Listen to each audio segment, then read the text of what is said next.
Okay, nobody can tell you the precise number, but I can tell you that it has been an interesting discussion and debate.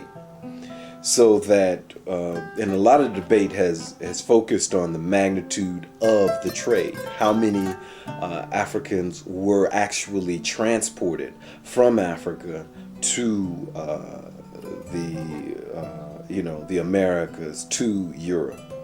How many Africans were transported from Africa to Asia? How many Africans were transported from Africa to Europe, to the Mediterranean via the Eastern trade?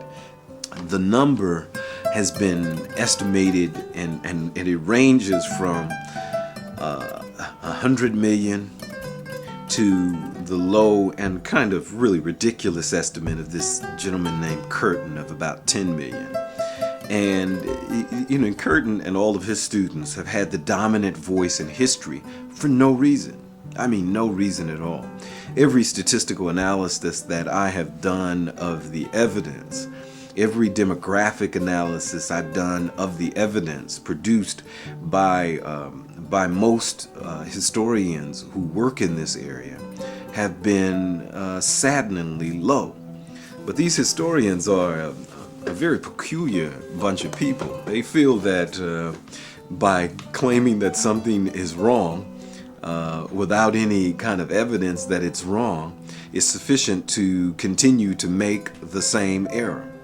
That is, they are very arrogant about the ignorance that we have about the actual numbers who were murdered in the slave trade.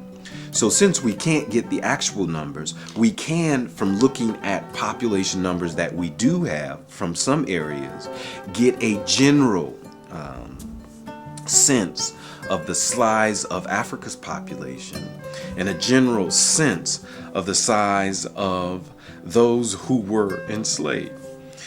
We would have to put that number somewhere between 20 and 50 million people. Now, and this is not considering those who would have died in the process. When these people would come to capture the Africans and bring them to the coast, many would die because many would fight, and many had no notion of giving up their freedom. And so for that, you would have to add that number to those who were enslaved and those who would be forgotten. Right? And so then that increases your number, let's say by a magnitude of 5 to 10 million, which then means now you're at what? 25 million to 60 million. All right? It's a pretty wide range. I understand that. Just work with me and you see how we get there. Now, for the African continent and its population, it is generally thought that between 1600 and 1900, the population of Africa on the continent was at about 125 million. Okay, 125 million. And a lot of this has to do with the environment in Africa. It has to do with the kind of technology that was developed and used in Africa. And at that point, you got large numbers of Africans being torn out of Africa. So you got a steady state population of 100 million, and the population didn't grow. And in fact, it declined during this period of time. And now a lot of people debate whether Africa's population actually declined or not as a result of the slave trade.